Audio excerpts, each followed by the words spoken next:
ভাবচক্র। জ্যোতিষশাস্ত্রে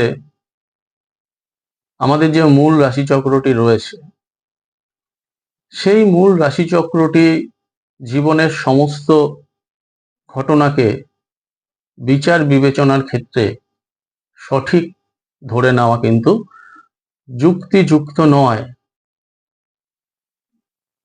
ভাবচক্র নিয়ে বিস্তারিত আলোচনা আজ আমি করব।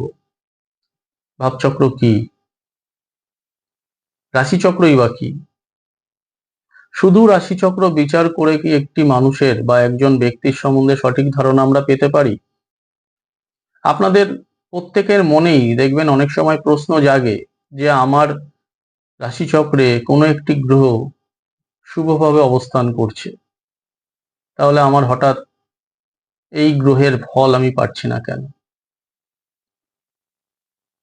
আমি আপনাদের একটি ছোট্ট উদাহরণ দিয়ে অনুষ্ঠানটি শুরু করব। ধরুন কোনো একজন ব্যক্তির, আপনাদেরই মধ্যে কোনো একটি শুভ গ্রহ আপনার চতুর্থ ভাবে বসে রয়েছে, কিন্তু আপনি দেখছেন যে সেই শুভ গ্রহটি চতুর্থ ভাবে থেকে যে ধরনের ফল দেওয়া উচিত সে ধরনের ফল আপনারা পাচ্ছেন না। অথচ আপনি জেনে বসে আছেন যে আপনার এই গ্রহটি চতুর্থ ভাবেই রয়েছে। যদি সঠিক বিচার করা যায়, দেখা যাবে যে আদতে আপনার সেই গ্রহটি চতুর্থ ভাবে অবস্থান দেখালেও তার প্রভাব রয়েছে হয়তো তার আগের ঘরে বা তার পরের ঘরে। হয়তো সে প্রভাব বেশি ফেলছে পঞ্চম ভাবের, বা হয়তো সে বেশি প্রভাব ফেলছে তার আগের ঘর তৃতীয় ভাবে।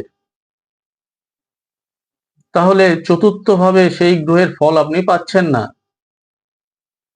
তাহলে এই যে চতুর্থ ভাবের ফল পেতে গিয়ে নয় পঞ্চমের পাচ্ছেন বা নয় তৃতীয়ের পাচ্ছেন, এটা কেন ঘটে? এটা তো ঘটার কথা না। আপনি বারবার রাশিচক্র বিচার করেও দেখেছেন যে রাশিচক্রটি বারবার একইভাবে বিভিন্নভাবে যতই বিচার করেন একই রকম ভাবেই গ্রহের অবস্থান রয়েছে। দর্শক বন্ধুরা, আজ আমি আপনাদের এই গ্রহের অবস্থান কোন ক্ষেত্রে আপাতভাবে একরকম দেখালেও ফলের ক্ষেত্রে, অর্থাৎ ফলের দিক থেকে বিচার করলে কিন্তু অন্য ধরনের অবস্থান ইঙ্গিত দেয়। Astrology on human life, astrology on human life চ্যানেলটি আপনাদের বলবো, যারা সাবস্ক্রাইব করেননি, যারা এখনো আমার এই চ্যানেল সাবস্ক্রাইব না করে রেখেছেন এবং অনুষ্ঠানগুলো হয়তো দেখছেন, তাদের অনুরোধ করব চ্যানেলটি এখনই সাবস্ক্রাইব করবেন। এই চ্যানেলে আমি এই ধরনের বিভিন্ন অনুষ্ঠান নিয়ে আসি।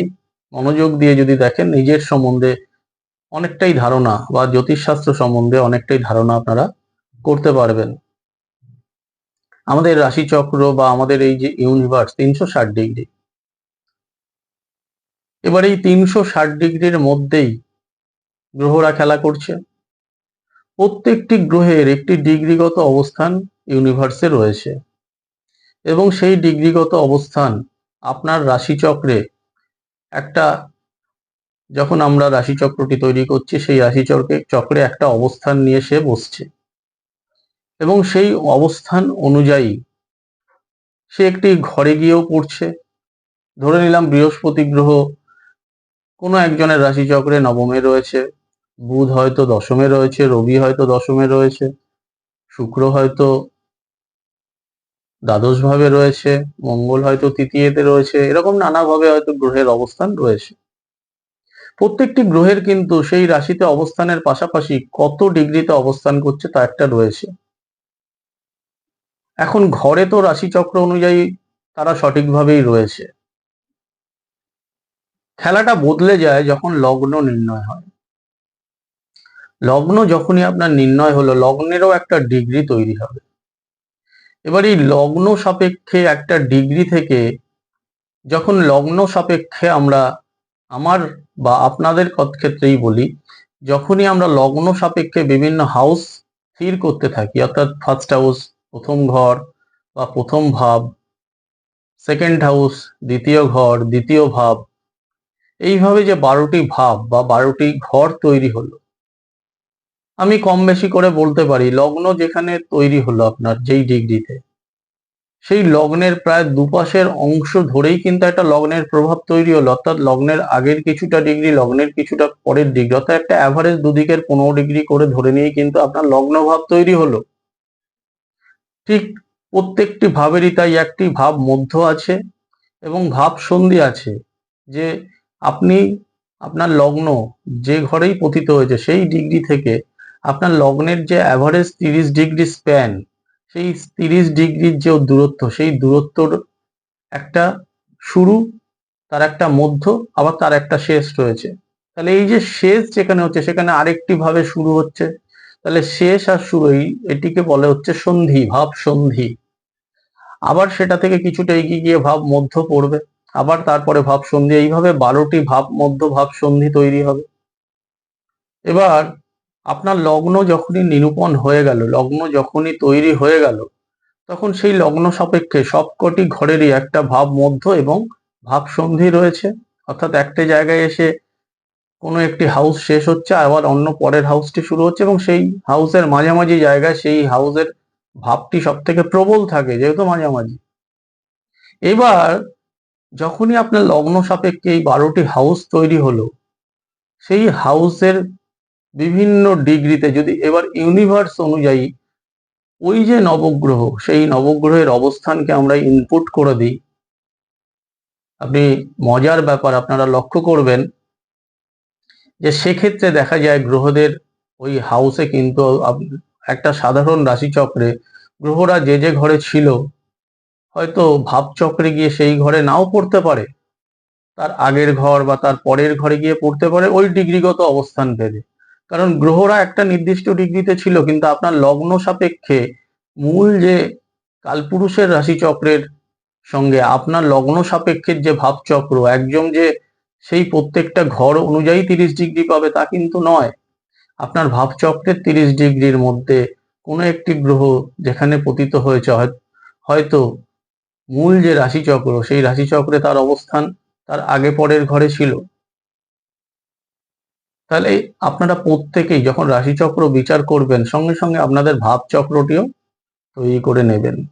যখনই ভাবচক্র তৈরি হয়ে গেল, তখনই আপনারা লক্ষ্য করে দেখবেন যে আপনার রাশিচক্রের সঙ্গে আপনার ভাবচক্রের কিছু একটা হেরফের হচ্ছে, কোনো একটি গ্রহ হয়তো আগে পরের ঘরে গেছে। বিশেষ করে যেসব গ্রহরা লগ্নের ডিগ্রি থেকে একটু দূরবর্তী স্থানে রয়েছে, তারা কিন্তু পরের ঘরে, বা একটু পেছন দিকে দূরবর্তী স্থানে রয়েছে, তারা কিন্তু তার আগের ঘরে পড়ে যেতে পারে। এই যখনই পড়ে গেল, তাহলে গ্রহের অবস্থান চেঞ্জ হলো। আপনার রাশিচক্রে বিভিন্ন গ্রহের অবস্থান বিভিন্ন ঘরে দেখালেও, আপাতভাবে দেখালেও কিন্তু সেটি যে সেই ঘরেরই ফল দিচ্ছে তা কিন্তু নয়। অনেক সময় অনেক গ্রহরা দুটি ঘরের ঠিক মাঝামাঝি ডিগ্রির মধ্যে চলে আসে, সেখানে ভাব সন্ধিতে চলে আসে।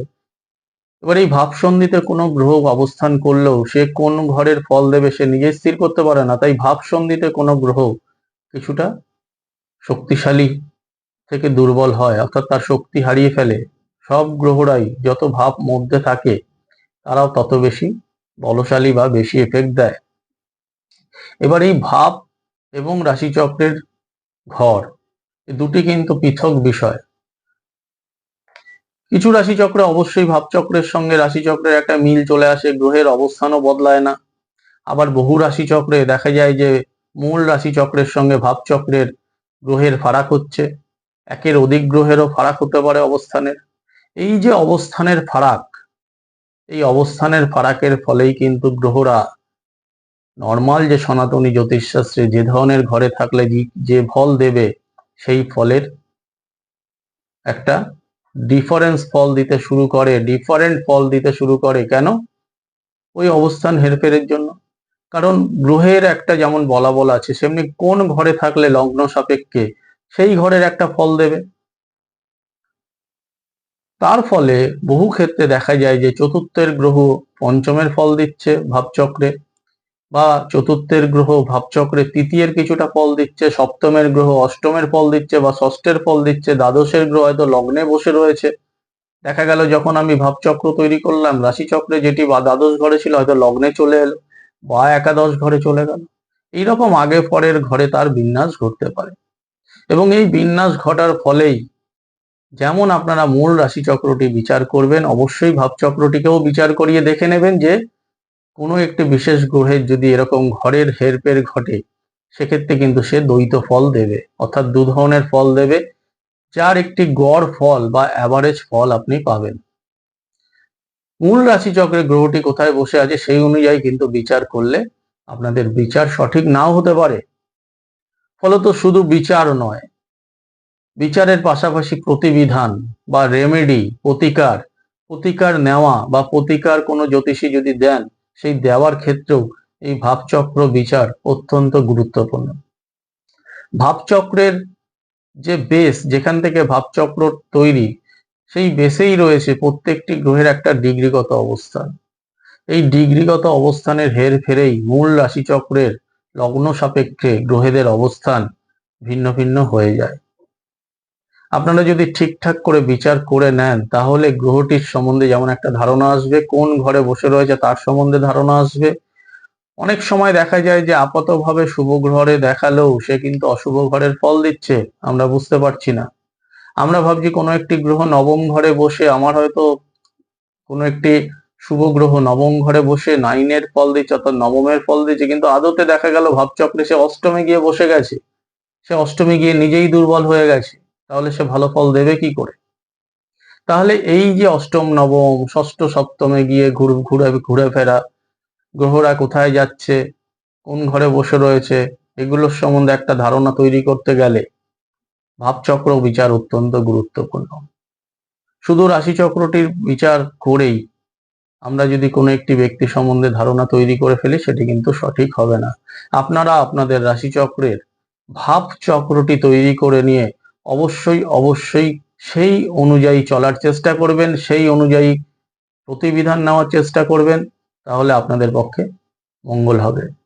পরবর্তী ভিডিওতে এ ধরনের কোনো গুরুত্বপূর্ণ বিষয় যেগুলো আপনাদের অজানা, আপনারা যেই ব্যাপারটা নিয়ে কখনো ভাবেন না, তা নিয়েই আলোচনায় আসবো। অনুষ্ঠানের সঙ্গে থাকবেন।